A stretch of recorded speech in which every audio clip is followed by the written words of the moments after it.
ক্ষুদিরাম বসু ছিলেন একজন ভারতীয় বাঙালি বিপ্লবী, যিনি ভারতে ব্রিটিশ শাসনের বিরুদ্ধে সংগ্রাম করেছিলেন।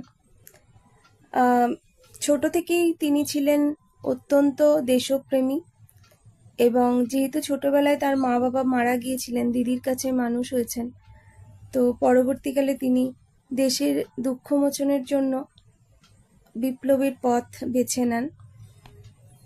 আর সেই সূত্রেই তিনি অত্যাচারী ব্রিটিশ ম্যাজিস্ট্রেট কিংসফোর্ডকে হত্যা করতে গিয়ে ধরা পড়েন। যদিও তার কিংসফোর্ডের হত্যা হয়নি, তার জায়গায় দুজন ইংরেজ মহিলা মারা যান, কিন্তু তা সত্ত্বেও তিনি ধরা পড়েন এবং বিচারে তার মৃত্যুদণ্ড হয়, ফাঁসির সাজা হয়।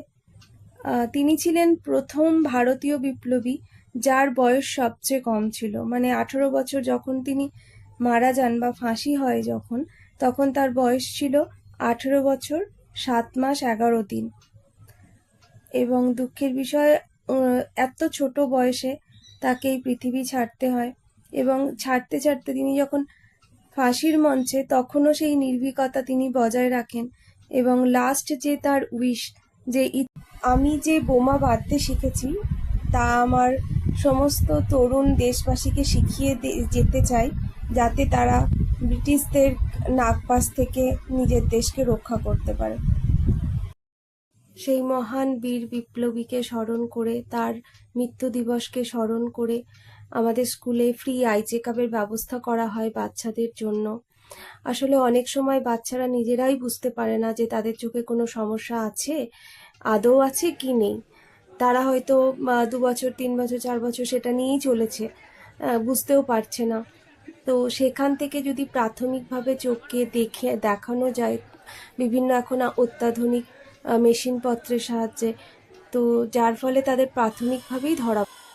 আজকে পরীক্ষাও ছিল, সেকেন্ড সামেটিভ চলছে এখন স্টুডেন্টদের। তো সেই পরীক্ষা শেষে ওরা সবাই একে একে নাম লিখিয়ে নিজেদের চেক আপ করালো। তো অবশ্যই সুশ্রুত সমস্ত ডক্টর এবং ডক্টরদের ওনাদের কাছে আমরা অনেক কৃতজ্ঞ, আমাদের বাচ্চাদের ওনাদের মহামূল্যবান সময় থেকে কিছুটা বের করে সময় দেওয়ার জন্য।